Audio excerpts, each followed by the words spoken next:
Assalamualaikum warahmatullahi wabarakatuh. Sebelum perkenalkan, nama saya Muhammad Septian Zamzani. Saya dari kelas Sistem Informasi 103 dari Prodi Sistem Informasi. Di sini saya ingin mempresentasikan hasil dari kerja saya di mata kuliah ICT Literasi di ujian akhir semester pertama ini.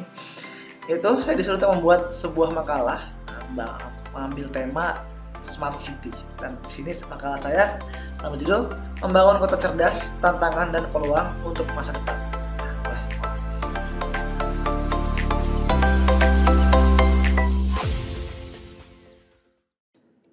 Di makalah ini saya membuat ada beberapa bagian. Tentunya yang pertama ada abstrak, lalu ada pendahuluan, isi, ada hasil diskusi yang telah saya lakukan, dan saya akan memberikan kesimpulan dari makalah saya. Yang pertama ada abstrak, ya. Membangun kota cerdas adalah konsep yang sedang berkembang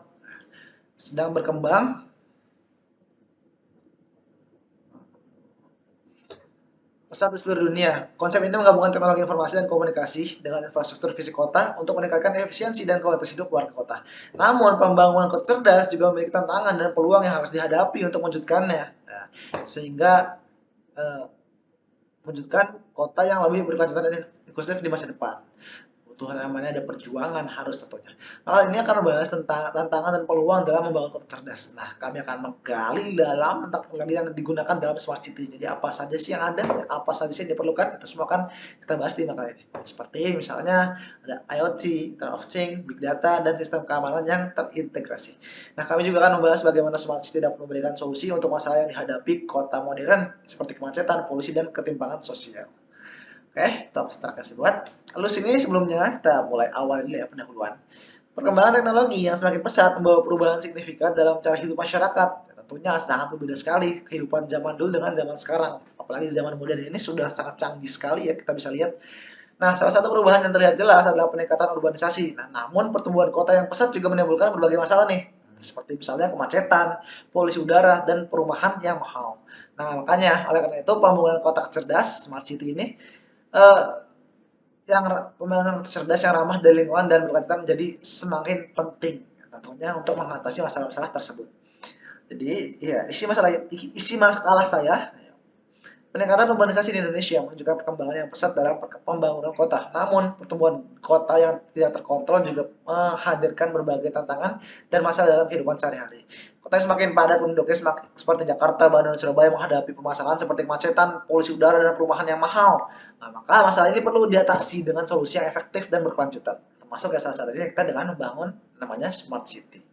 Nah, pembangunan smart city adalah suatu pendekatan untuk membangun kota yang dapat memberikan kualitas hidup yang lebih baik lagi bagi masyarakat. Tentunya masyarakat akan semakin makmur, semakin nyaman, dan semakin enak hidupnya. Nah, kota smart city mengintegrasikan teknologi dan informasi untuk mengoptimalkan penggunaan sumber daya dan mengurangi dampak negatif terhadap lingkungan. Bagi contoh, teknologi dapat digunakan untuk mengurangi emisi gas rumah kaca yang menimbulkan efisiensi energi. Nah, setelah itu informasi juga dapat membantu pemerintah dalam mengambil keputusan yang lebih efektif dan tepat. Ya, tentunya dengan adanya informasi, pasti pemerintah akan semakin semakin mudah dalam membuat keputusan yang lebih tepat.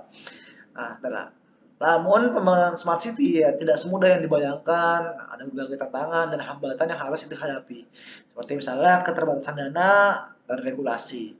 Selain itu juga perlu dilakukan sosialisasi dan edukasi kepada masyarakat agar dapat memahami dan berpartisipasi dalam membangun kota cerdas ini. Nah, oleh karena itu perlu dilakukan yang namanya studi untuk mengidentifikasi tantangan dan peluang dalam pembangunan kota cerdas yang berkelanjutan. Jadi setelah saya melakukan beberapa riset dan penelitian, ya, hasil dari riset saya, pembangunan smart city penerapannya itu mempunyai beberapa dampak positif dan dampak negatif. Oke, kita akan bahas dari dampak positif terlebih dahulu, yaitu ada peningkatan kualitas hidup masyarakat. Tentunya dengan adanya konsep smart city, pasti masyarakat akan hidup lebih semakin makmur lagi, semakin tentram, semakin nyaman. Dan yang kedua ada efisiensi penggunaan sumber daya dan peningkatkan kualitas lingkungan, peningkatan keamanan dan kenyamanan, itu semua untuk masyarakat yang ada. Lalu yang terakhir ada meningkatkan pertumbuhan ekonomi. Tentunya dengan ada konsep smart city pasti masyarakat akan semakin lebih mudah untuk meraih apa yang mereka butuhkan, apa yang mereka inginkan. Namun penerapan smart city juga dapat memiliki beberapa dampak negatif seperti meningkatnya ya, ketidaksetaraan karena akses teknologi bagi masyarakat yang kurang mampu atau kurang terdidik. Nah, makanya harus diadakan yang namanya edukasi tentang masalah smart city serta potensi hilangnya privasi dan keamanan data pribadi oleh. Nah, makanya oleh karena itu penerapan smart city perlu diimbangi dengan regulasi dan kesadaran masyarakat tentang hak privasi dan keamanan data.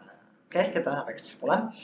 Kesimpulannya, penerapan konsep smart city adalah salah satu solusi untuk menghadapi tantangan perkotaan yang semakin kompleks dan meningkatkan kualitas hidup masyarakat di masa depan. Nah, konsep smart city menawarkan berbagai peluang untuk meningkatkan efisiensi, keamanan, kenyamanan, dan pertumbuhan ekonomi melalui penerapan teknologi canggih yang terintegrasi. Nah, namun perlu diingat bahwa penerapan smart city ini perlu diimbangi dengan adanya regulasi dan kesadaran masyarakat tentang hak privasi dan keamanan data, serta memperhatikan akses dan keadilan bagi seluruh masyarakat. Nah, oleh karena itu, pembangunan smart city harus dilakukan dengan perencanaan yang sangat matang ya, dan berkelanjutan, serta melibatkan partisipasi aktif dari seluruh pemangku kepentingan, tentunya masyarakat semua. Oke, ini adalah referensi yang saya temukan dari referensi inilah saya bisa buat makalah ini. Oke, itu aja mungkin apa yang bisa saya sampaikan kepada teman-teman semua. Semoga apa yang tadi saya sampaikan, teman-teman bisa memahaminya, bisa dan kita bisa belajar lagi tentang masalah smart city. Kita bisa menerapkan untuk jangka waktu ke depan. Sekian dari saya Muhammad Septian Zamzani. Undur pamit diri. Wassalamualaikum warahmatullahi wabarakatuh.